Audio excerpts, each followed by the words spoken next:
اللہ کے سوا کسی اور کی اطاعت جس سے اللہ کی معصیت لازم آتی ہو، شرک۔ لا طاعت لمخلوق فی معصیت الخالق، مخلوق میں سے کسی کی اطاعت نہیں ہوگی یہ اس معاملے میں جس میں خالق کی معصیت لازم آ رہی۔ ہاں، خالق کے احکام کے اندر والدین کا حکم بھی مانو، اطاعت کرو،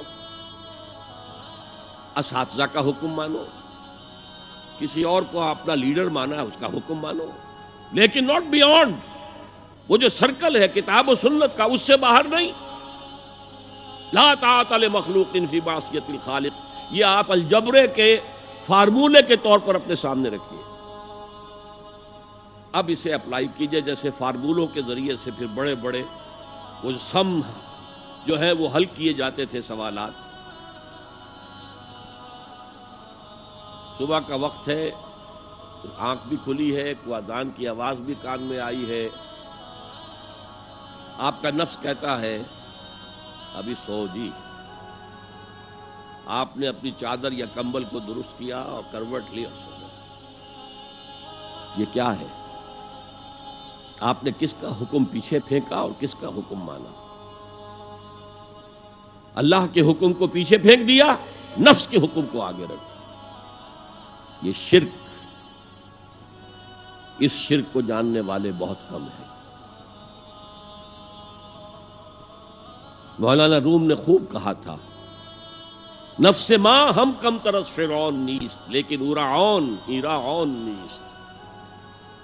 میرا نفس بھی فرعون سے کم نہیں ہے۔ فرعون نے کہا تھا نا الیس لی ملک مصر وہذہ الانہار تجری من تحتی، کیا اس ملک مصر کی حکومت میری نہیں ہے؟ اور سارا جو یہ آب پاشی کا نظام ہے، انہار کا نظام ہے، وہ میرے کنٹرول میں نہیں ہے؟ جس کا چاہوں موگا کھلا رکھوں، جس کا چاہوں بند کر دوں۔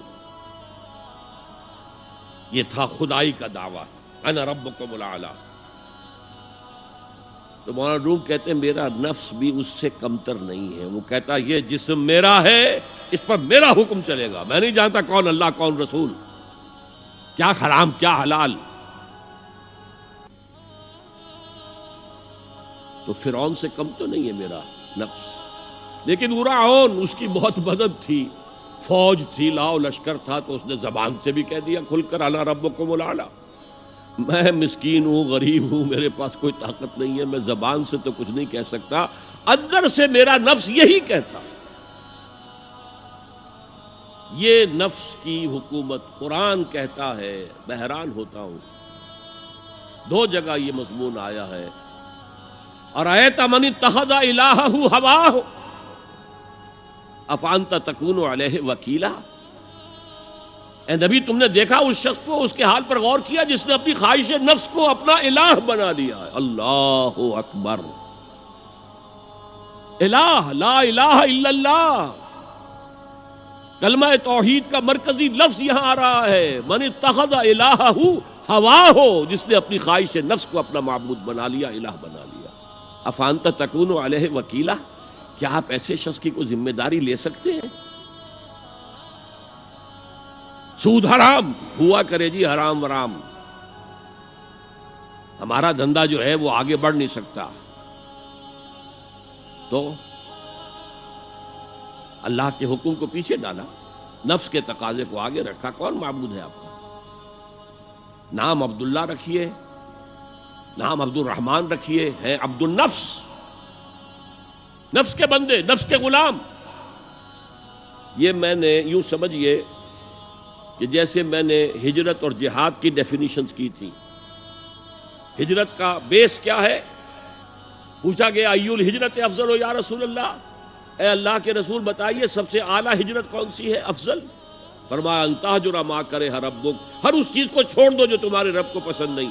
آج رات ہی سے آپ ہجرت شروع کر سکتے ہیں۔ جائزہ لیجئے کیا کیا چیزیں میری زندگی میں خلاف شریعت ہے، جو اللہ کو ناپسند ہے، فیصلہ کیجئے کہ آج کے بعد نہیں ہوگی۔ ہجرت شروع ہو گئی، افضل الہجرہ، سب سے افضل ہجرت شروع ہو گئی۔ لیکن ٹاپ پر لے جائیے تو یہ ہجرت جب اللہ کے دین کو قائم کرنے کی جدوجہد اس مرحلے پر آ جائے کہ اب باطل کے ساتھ ٹکراؤ ہے اور اب چاہیے کہ ساری قوت ایک مرکز پر جمع ہو جائے، ہجرت فرض کر دی گئی، وہ ہجرت گھر بار چھوڑ کر، اہل و عیال کو چھوڑ کر، اور مکے کے بھیڑیوں کے رحم و کرم پر چھوڑ کر اپنے گھر والوں کو جو لوگ ہجرت کر کے آئے، حکم تھا۔ ہجرت مدینہ فرض تھی، ہجرت حبشہ فرض نہیں تھی، صرف اجازت تھی کہ جن سے سختیاں نہیں جھیلی جا رہی مزید وہ چلے جائیں۔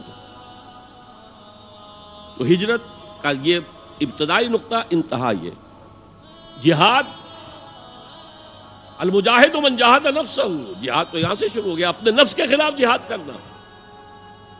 صبح نفس نے کہا ابھی سو جا، آپ نے نفس کی بات کو رد کیا، اپنا کمبل اٹھا کے پھینکا، اٹھے، وضو کیا، نماز کے لیے آپ مسجد چل دیے، آپ نے جہاد کیا نفس کے خلاف۔